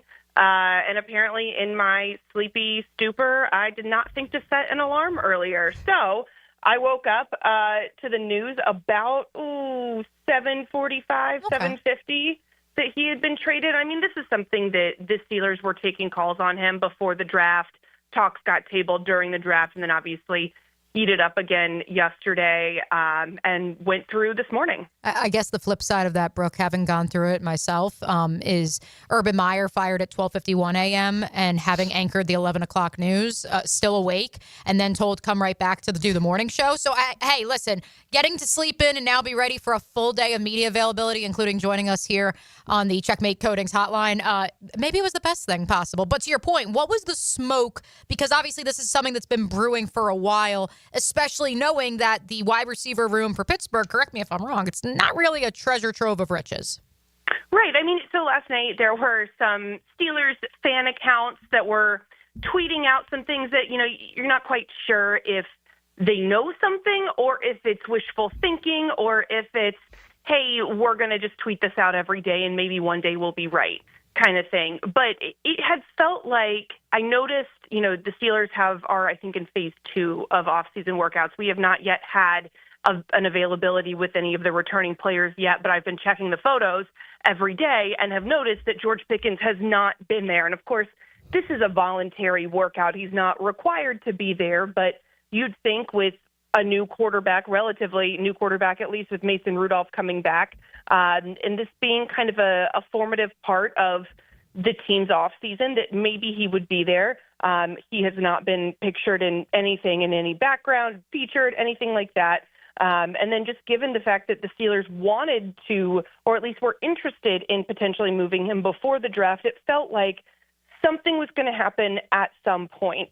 And I think in this case, because the Cowboys very much needed a wide receiver, they were willing to take a risk on a guy that when he's playing well and when things are going the right direction for him, he can be an all-pro type receiver. But he, as we saw last year and throughout his Steelers tenure, he can be derailed by his own emotions and his off-the-field conduct. He can be his own worst enemy at times. And I think that if the Cowboys can maximize his potential and keep him focused, great. But if not, if the right structure isn't in place, it can be a risky trade for them. Brooke, I think the moment this trade happened, a lot of people automatically started wondering if this move is to possibly appease a man named Aaron Rodgers to come sign with the Pittsburgh Steelers. Is there any word at all that may or may not happen? We're just living in Aaron Rodgers' world, I guess. We are very much living in Aaron Rodgers' world. My sense is that the Steelers were going about their offseason the same way that they went about the draft, kind of doing it regardless of Aaron Rodgers' decision. I mean, I think that they would obviously like him to sign in Pittsburgh and like him to end this long, drawn-out process. But I think that moving on from George Pickens is a long-term thing for this team. That, yes, he and DK Metcalf could have been a really great tandem for Aaron Rodgers to have. But when you look at the fact that Pickens was entering the final year of his rookie deal, he would want an extension this offseason. If he doesn't get it or not get it in the terms that he wants it, could that have led to a hold-in or a holdout? All of these things, I think, were bigger factors than Aaron Rodgers in this decision, and I don't think not having George Pickens would make Rodgers want to come more or want to come less.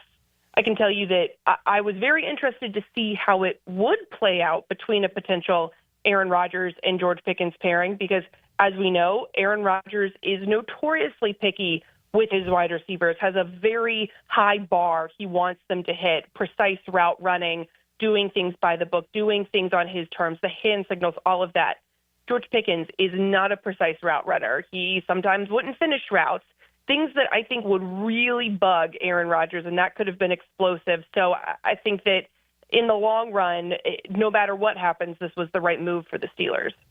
Brooke, do you think that the reunion with George Pickens and his former offensive coordinator at Georgia, Brian Schottenheimer, now the head coach at the Cowboys, do you think that that made sense because of the fact that Brian will understand how Pickens can be? Sure. I mean, I think that you have to hope that factors into it.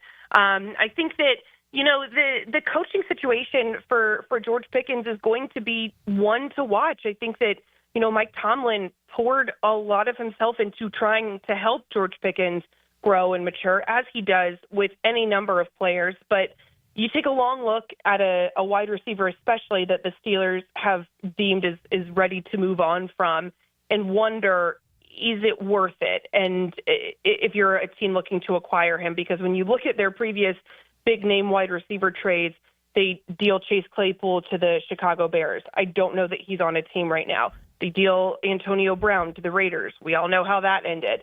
I think that you have to be very confident in who you are as a coach and your relationship with a player and your ability to lead a player and put in the guardrails that he needs and give him the support system that he needs to make a trade like this. So, I mean, I think it's a trade that does make sense for Dallas in a lot of ways because they didn't have to give up a ton to get Pickens, especially my colleague Jeremy Fowler is reporting that they're not looking to extend George Pickens right now, so he's still playing on a rookie deal.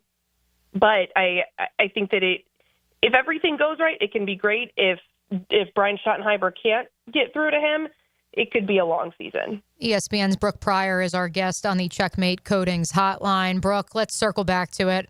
We've exhausted the Pickens topic. I'm sure you're exhausted talking about George Pickens. Something tells me you also may be exhausted with the Ron conversation that Taylor alluded to. How soon until Alan Lazard is a member of the Pittsburgh Steelers? I have to ask. Maybe within 24 hours. Yeah, that's what I figured. And flip a seventh and maybe a pick swap thrown in there, and the Jets will sign up for it. Right, exactly. I mean, I think that, this roster could change even more if Aaron Rodgers does sign here, because we know that he had all of those preferences and things that he wanted with the Jets. But I will say, I don't think that he would be in a similar position here in Pittsburgh that he was in New York. New York had every reason in the world to want to appease him and to give him as much control as they could. The Steelers are not a team, an organization that gives a lot of control to their players in that way, and certainly not to a guy that just got here. I'm sure they're trying to appease him as much as they can to get him in the building, but I don't think it's going to turn into general manager Aaron Rodgers. Brooke, do you think maybe Mike Tomlin doesn't get enough credit? Because you alluded to how, Antonio Brown, Chase Claypool, there's a long list of other guys. You can throw Le'Veon Bell in that conversation, that when they were on the Pittsburgh Steelers, the way that Mike Tomlin was able to kind of still handle things and really have them performing for the most part well on the football field. And then they go elsewhere and things kind of crumble for the majority of those players that have left after they leave Pittsburgh. Yeah, I mean, I think seeing what happens with George Pickens in Dallas is going to be really telling of exactly how good a job Mike Tomlin did of managing the Pickens situation, because it did feel like at times throughout Pickens' tenure, there weren't necessarily at least public consequences for some of those actions with Pickens. There were some soft benchings, but Mike Tomlin was very reluctant to discipline him publicly or to publicly say that what George Pickens was doing was wrong. Sometimes what Mike Tomlin would say, especially a couple years ago after George Pickens didn't block for Jaylen Warren in a game, he said the bigger issue was how George Pickens conducted himself with the media and the things that he said to us, which we felt like maybe wasn't the biggest issue there. But I do think it's telling right now that a lot of the national narrative about George Pickens leaving is, what are the Steelers doing? They have a terrible roster now. Their roster is even worse than it was before. All of these things tells me that the Steelers did a pretty good job of managing George Pickens, that it didn't get out into the kind of national realm how much they were managing on a daily basis. I mean, I'm in the building every day. I can tell you that he was late to a game when he was dealing with an injury, but he was still, I believe he played, or it was a question of whether or not he would be active, but he showed up with 90 minutes until inactive or after inactives had come out, so less than 90 minutes until the game. There were things that, it's just tough to deal with his personality because he was so volatile. A lot of wide receivers are, and that's just, what can make them great. It can also make him a pain in the butt sometimes. So I think that Mike Tomlin historically has done a good job managing it as best he could. I think looking to see what George Pickens does after Pittsburgh, now that he's not in a team and an organization that tries to have a really strong structure, will be very telling. Brooke, it feels like the Eagles love to draft from the SEC and the Pittsburgh Steelers love to draft from the Big Ten. How did you feel overall about all those guys, other than one coming from the Big Ten? I asked Mike Tomlin about that. I said, was there something that you liked about the Big Ten? Was that just a coincidence? And he downplayed it and said, how many teams are in the Big Ten now? And I said, well, more than 10. And he said, exactly, there's a lot more teams, therefore a lot more, a higher probability of drafting players from those teams. But to me, though, I think that it more speaks to the kind of play that's happening in the Big Ten right now. That style of football is very physical. It's very in the trenches. And when you look at the guys that they drafted, they all have that makeup. And I think that Derek Harmon is a great example of that, kind of a double Big Ten guy after he transferred. Caleb Johnson, same thing. They get Will Howard and Jack Sawyer. I mean, all of these guys have this, as Omar Khan said, Steelers DNA, that they are very gritty, very tough players. Even a guy like Jack Sawyer at outside linebacker, who they didn't have a positional need at outside linebacker, not with TJ Watt and Alex Highsmith and Nick Herbig, two of the three who are also Big Ten players.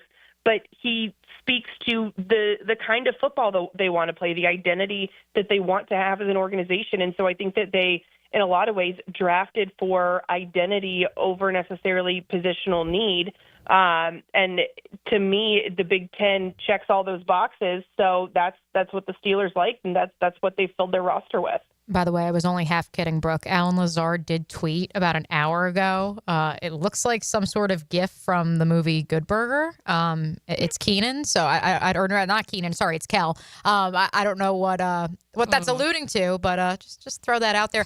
Before we let you go, though, the quarterback position in Pittsburgh, the seat, and how warm it is for Mike Tomlin, which for us here in Jacksonville, we're thousands of miles away from Western Pennsylvania. There are fans in Jacksonville who would do crazy things to have the sustained success that the Steelers have had under Mike Tomlin. But this idea of once again rolling into a season with Mason Rudolph potentially as your quarterback, unless, of course, Ron comes to town, or Will Howard, a 6th-round rookie, there's, I'm sure, many in Pittsburgh who feel like there's once again negligence, or at the very least, it's once again going to be a good season in Pittsburgh, but maybe not a Super Bowl season for the Steelers. Yeah, I think that last part you said, a good season but not a Super Bowl season, that's kind of the crux of the fan discontent right now. And I understand it. I mean, yes, there are teams that would love to make the playoffs every year, but I think that there's a restlessness when you previously had the success that the Steelers had in the 70s, and you look at kind of the zoom out big picture, the diaspora of people that lived in Pittsburgh that worked in the steel mills spread out all over the country. Like, there's a huge Steelers fan base because of the timing of their success. And that's what people remember when they remember the good old days. And now that's carried out throughout the country, throughout the fan base.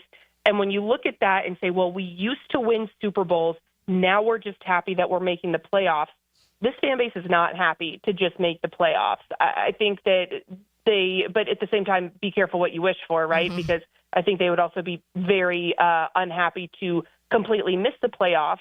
But I do think that the Steelers are in this catch-22 of good enough to make the playoffs, bad enough to not advance beyond the first round, and therefore, but not bad enough to get a top 10, top 5 pick. They're in this weird kind of limbo. And I do think that this year could either they make a surprise run, they continue to be 500, or they bomb out and things don't go well. And while I think that there would be a lot of belly aching among fans who are not used to that kind of losing like that, that could, in the long run, be a good thing, because then they get that high draft pick without having to move considerable assets. Or, maybe they get like a top 12 pick and they have comp picks from how things worked out this year, and they're able to move up and draft a franchise-changing quarterback. But I don't think that Mike Tomlin's seat, while the fan base may want it to be really hot right now, I don't get the sense that ownership is turning up the heat. He's just now starting the first year of his extension contract that he got, I think, 2 years ago. It was a 3-year extension on top of the year that he had left in his deal. So I don't think that Mike Tomlin is going anywhere anytime soon unless it's his decision. Yeah, Brooke, maybe they are planning to draft their quarterback of the future in Pittsburgh, where the draft will be held next year. Ah, well said. That would be a Hollywood ending. That I'm sure that would make for a lot of really good content. You got that right. Well, Brooke, we so appreciate your time today. We know it's a busy one. Absolutely. Thanks, guys.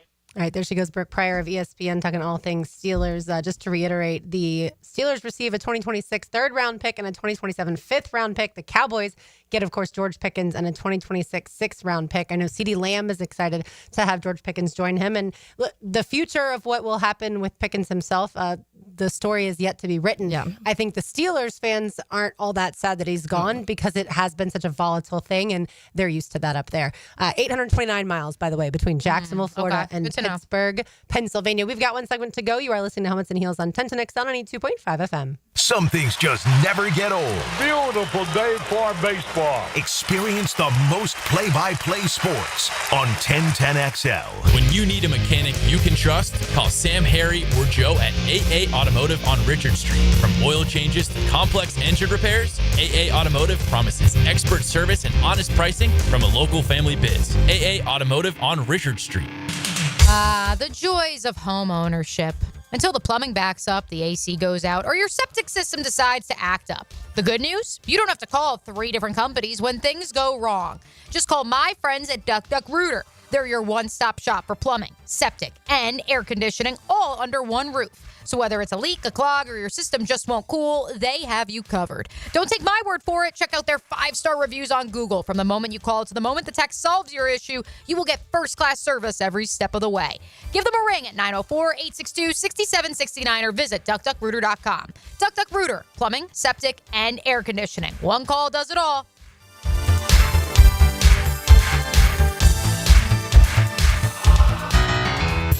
This is Mark Nato. My son Justin injured his hand playing baseball for JU. Southeast Orthopedic Specialist performed surgery just a few days later, and within 5 weeks, he was cleared to play in the ASUN baseball tournament. Our family has trusted Southeast Orthopedic Specialist for years. For any orthopedic injury, let Southeast Orthopedic Specialist take it. Southeast Orthopedic Specialists. Mother's Day is coming, so come to Jacksonville Flower Market and pick the perfect bouquet for the special mom in your life. They even customize the bouquet so it's exactly what she wants. Mention 1010XL and get 15% off. Jacksonville Flower Market off Beach and Southside. It's a Helmets and Heels Kingfish Pest Control Wednesday. Hey, Hicken here. So much of what makes us a family takes place in our homes. That's where Zero Res comes in. I love Zero Res, and this month get Zero Resified from Jacksonville's #1 carpet and air duct cleaner with May Mayhem. A 3-room special starting at $149, plus the 4th room is free. You owe it to yourself and your family to breathe healthy, happy, and clean. Call Zero Res 28757 or go online at ZeroResJacksonville.com and say you want the Hicken special. Zero Res, spell it forwards or backwards. It's the right way to clean. Zero Res. Daly's Dash is not only your Jaguars game day stop, but a great place to grab a meal any day of the week. To honor the Jags and the fans, we've crafted the Duval sub. The Duval comes with freshly sliced turkey, ham, melted cheddar, and habanero jack cheese, topped with crisp lettuce, fresh tomatoes, and a double portion of our secret sauce, all served on a fresh roll. Come by your local's Daly's Dash today to get your delicious Duval sub. Daly's is the official convenience store sponsor of the Jacksonville Jaguars. If you need a game plan for the weekend, I'll tell you my takes for some of the weekend's best options. 1010XL's Dan Hicken here. Watch for Musings with the Media Mogul on YouTube and Facebook. Turned on by Tucker Equipment Rentals in Neptune Beach. Florida Home AC, the official AC partner of the Jaguars. Make them your AC partner with honest cost estimates before they start the work with no hidden fees. Call 777-4300 for Florida Home AC. Brian and Angela Wall here with Window World. You've heard us talk about it. Window World, the #1 window replacement company in the USA, selling over 1 million windows each year for the past 8 years. That's a lot of satisfied customers and why J.D. Powers has awarded Window World Best in Customer Satisfaction 3 out of 4 years. Window World stands behind their slogan, simply the best for less. With Window World, you get top quality windows at a price that leaves more of your money in your bank account, and you get the absolute best guarantee there is in the window replacement industry. When compared to our competition, there is none. See for yourself. Call the competition. Get quotes from them. But before you buy, get Window World's free estimate and compare the quality of the windows and the price. You'll see. And when your new Window World windows are installed and they're saving you money on your energy bills, if anything goes wrong with those windows, Window World and I will be there to make it right. That's my guarantee. Call Window World today. Start saving money on your new windows and your energy bills and take vacation with your savings. Window World, online at windowworldneflorida.com. Window World, simply the best for less. Thank you for your business. Window World also offers energy-efficient doors and siding. Need or want cash? Beaches Jewelry and Pawn has cash available. Ready to buy guitars, surfboards, jewelry, firearms, tools, and especially gold. They need it all, selling or pawning. Get cash on the spot at Beaches Jewelry and Pawn in Jacksonville Beach. Join us at Miller Electric May 29th from 4 to 7 p.m. We're on the lookout for talented people, from entry level to experienced electricians and foremen, security system installation and service technicians, fire alarm system service technicians, and both senior and junior VDV technicians. This is your chance to get hired on the spot. Meet the managers, indulge in delicious food, and snag some awesome giveaways. Don't miss out on this electrifying chance to power up your career. Miller Electric, May 29th, 4 to 7 p.m., 6805 South Point Parkway. Spring is in the air. Time to wake up your lawn with Heroes Lawn Care. Say goodbye to pesky mosquitoes with their organic and spray treatments. Perfect for outdoor fun. Keep your lawn clean and fresh with their pet waste removal for homes and businesses. Heroes Lawn Care takes care of it all.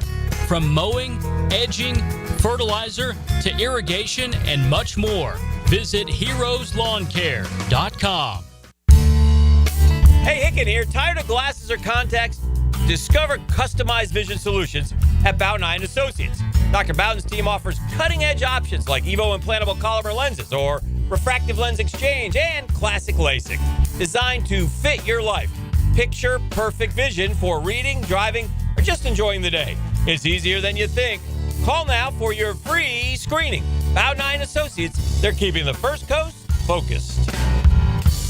Keep your ride summer road trip ready with parts, tools, and accessories from Summit Racing. We have what you need for pre-trip maintenance, plus essentials like emergency roadside kits, tire inflators, jumper cables, boost jump starters, tool sets, and a whole lot more. So hit the highways or take the roads less traveled with confidence. Shop summitracing.com. Use promo code RADIO for $10 off an order of $100 or more. Exclusions apply. Offer ends May 25th, 2025. SummitRacing.com. Let's build it together. 1010XL is presented by Farah & Farah, exclusive injury law firm of the Jacksonville Jaguars. Protecting you and your family. Call 396-5555. Jacksonville.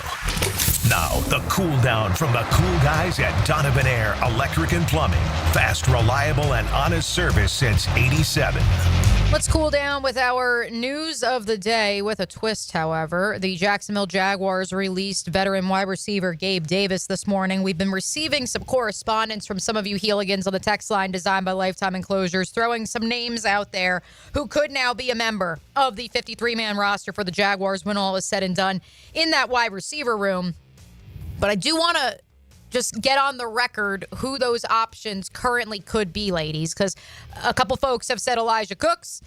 Elijah Cooks is on the Philadelphia Eagles 90-man roster. He was not extended a futures contract, if you may, by the Jacksonville Jaguars, and so therefore he was free to sign wherever. So he is not on this 90-man roster. Here is who wide is. receiver 6 last year was a hotly contested debate for a lot of us. And certainly Josh Cephas was a name that was thrown out. Elijah Cooks was a name that was thrown out. Yeah, for sure. And Cephas is still here. Yep. Cephas, and so is Austin Trammell. So let me rattle through the names. So De'Ami Brown, Brian Thomas Jr., Travis Hunter, think we're pretty good with those three. Parker Washington, we'll throw him in there as the fourth. Joshua Cephas, the second-year, formerly undrafted free agent out of UT San Antonio. David White Jr., the Jacksonville native, suffered that devastating injury, missed all of last season out of Western Carolina. The Jaguars, of course, signed 20 undrafted free agents, and that included 4 wide receivers.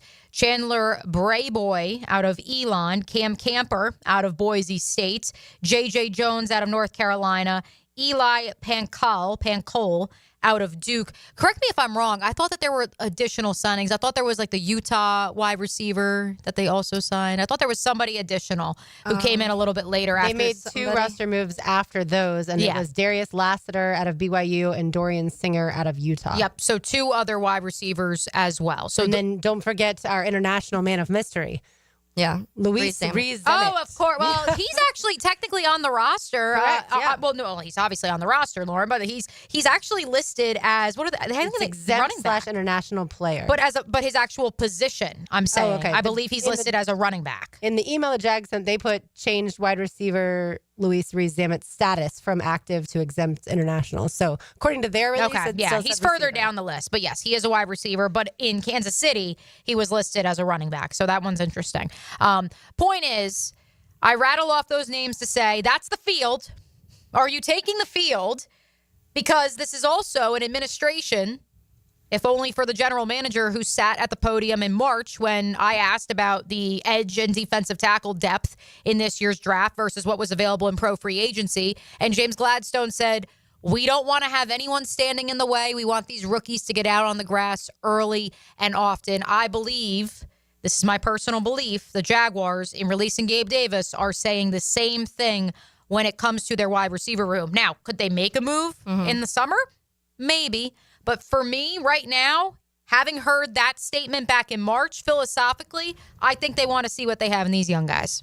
Yeah, and I know Justin Mello, one of the guys that he was actually really high on when it comes to the undrafted guy is the Eli Pancol, however you say his name, out of Duke.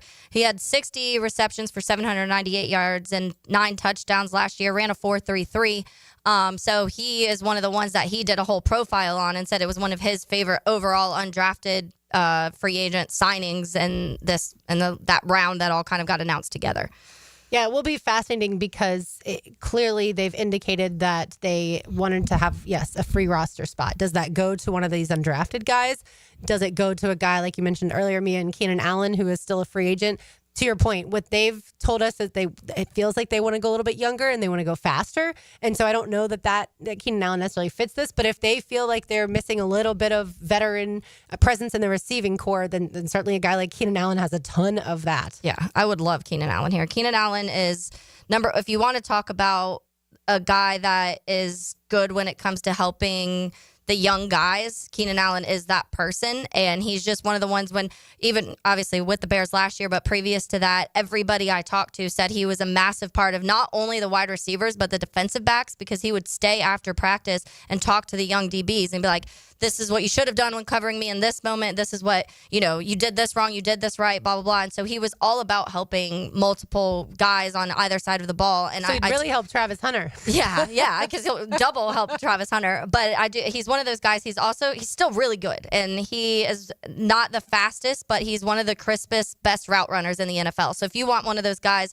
that you need to be able to create separation because he can do that, bring the veteran leadership in and still be able to be that just kind of role model for some of these young guys, but also just help Trevor be kind of a security blanket for Trevor.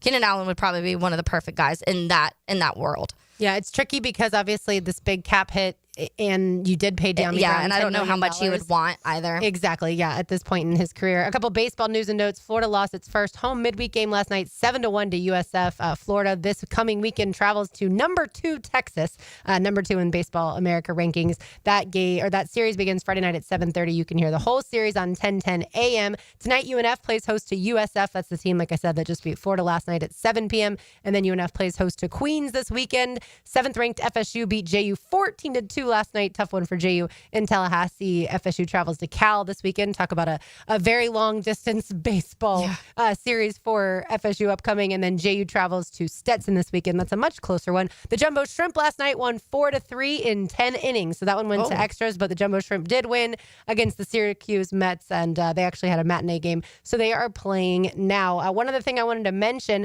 and I know lots of soccer fans along the East Coast are excited about this. Sporting Club Jacksonville announced the schedule for the women's team, and the home opener will be against the DC Power FC team on Saturday, August 23rd at 7 p.m. at UNF's Hodges Stadium, and all the games will be streamed on Peacock. We've obviously talked to the head coach. We've talked all about this league with Becky Burley as well, and so exciting for them that they finally have a schedule that they got to release. There will be a 28-match schedule, and again, that begins at UNF's Hodges Stadium Saturday, August 23rd at 7 p.m. Let's say hello to XL Primetime. Now, the 2-minute drill.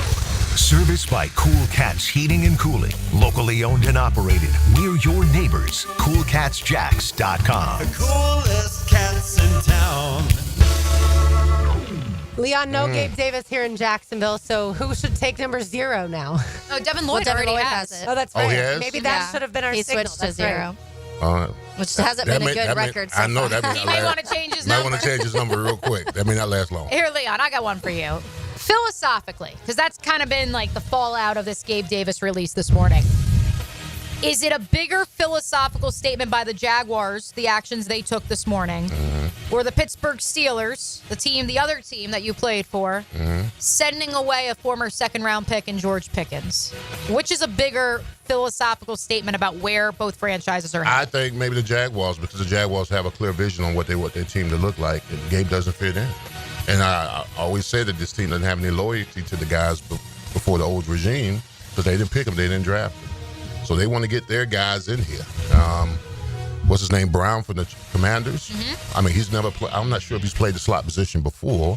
He's usually an outside guy, but I think he did a little bit in North Carolina. Maybe a little bit in North Carolina. He might be the guy, and they might be saying, hey, listen, this guy's a better fit than Gabe is, especially with the contract and the injuries and the lack of productivity last year. So I think the Jaguars are just saying, hey, listen, this is what we want our team to look like, and this guy doesn't fit in. He's got to go.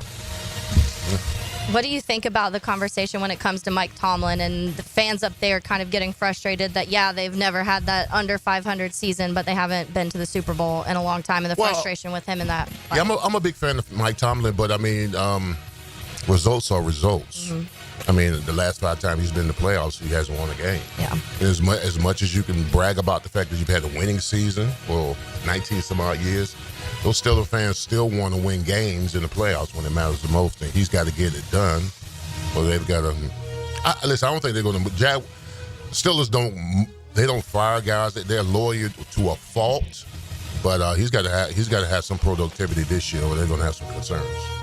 Monday, you had a Cinco de Mayo feast that you brought in. Yesterday, Matt brought in some grub, some barbecue. What's up? What's on tap for today? I got some smoked cheddar Cheez-Its. Okay? You know, they've changed my life. Absolutely. They've changed my life. I would never go original again after I got Have them. you had the smoked Gouda Cheez-Its? No, I saw. You know what? I went to the grocery store, and they were right next to them. I never had them. I have had the smoked Gouda. They are good? delicious. Yes. Okay. Cheez-Its are my go-to. Smoked cheddar's changed my life. I'm not even gonna lie. I will never go back. They are the best for video editing, or like if you got to lock in on a project. Yeah. To just munch on. There's no better go-go food than Cheez-Its, especially the smoked ones. Absolutely, I love them. You can also smoke cheese itself. Like, you don't even have to have the Cheez-Its smoked. You can just smoke cheese. So that may be a project you want to give to Matt as well. Leon, what's coming up on the show? Well, today at 2:40, we got Aaron Beasley coming on, and then we're going to talk Jags, and we're going to talk. Well, you know what? They got on me about my wallet. I have this thick wallet that I've had for 18 years, okay? So I've got all kind of stuff in it. Not the Jags, the boys of XL Prime. Yeah, the boys of XL Prime Time. So they're going to hold a intervention about my wallet. Yeah, wallet intervention. Spring cleaning for Leon. Yeah, Oh, there you absolutely. go. I got to get a lot of that stuff. Any At least extra it's not cash, Velcro. I'll take. Yeah, there's some cash in there. All right, I'll take the extra All cash right, that cool. floats around. All right, thanks, Leon. You got it. All right, there he goes. XL Prime Time is next. These seals are made for talking. We will talk to you tomorrow. For Mia O'Brien, for Taylor Dahl, for RJ Saunders, I'm Lauren Brooks. What a fabulous, interesting Thursday it has been. And we will talk to you tomorrow. It's only Wednesday. Oh, yeah. See? Tomorrow's Thursday.